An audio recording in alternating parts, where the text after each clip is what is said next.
They raised the price more. That shouldn't happen, but it did. Charging more for coffee sounds like a bad idea. In fact, it sounds like the fastest way to lose customers. But in this case, it's exactly what built an empire. And the strange part, no one understood it at the time. You're in a regular coffee shop. You walk in. You look at the menu. You order quickly. You pay a little. They hand you your coffee. You take a few sips. Standing up, you look around. There's not much to see. You walk out. You move on with your day. There's no reason to stay. Nothing is pulling you to. It's functional. That is 8. But one day, you walk into Starbucks. You push the door open, and something feels different. You can't quite explain it. But you notice it. You slow down for a second. The music is soft. The space feels warm. There are couches. People with laptops open. Someone typing. Someone else on a call. 2 people talking with no rush.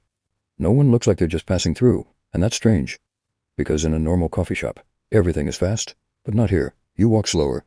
You look around. You get in line. You order your coffee.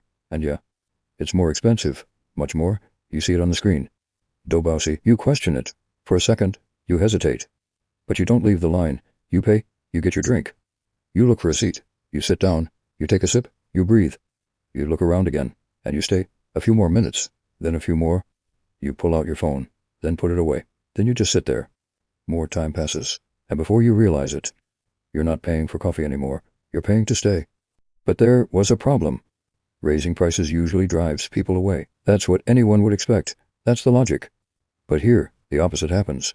Prices go up, and more people show up. And not just that. They stay longer. They order another drink.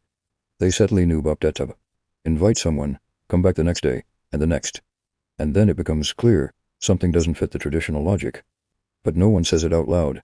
Because something already changed in your mind. Without you noticing. You're not comparing prices anymore. You're not thinking. This coffee is more expensive than the one down the street. You're sitting there, with your cup, with your space, and now you're comparing something else. How it feels to be there, the environment, the time, that sense of pause. And just like that, without realizing it, price stops being the main factor, and that's when it clicks. Starbucks was never competing with cheap coffee shops. It was competing with something completely different. It wasn't selling coffee, it was selling a space, a moment, a break in your day, a place where you can stay without anyone rushing you, where you can open your laptop and feel like you're in the right place, where, even working, feels different. Price framing. Reframing value. They didn't raise the price of coffee. They changed what coffee meant, and when you change the meaning, you change what people are willing to pay. Price framing changes what a product gets compared to. Follow us and smash that like button.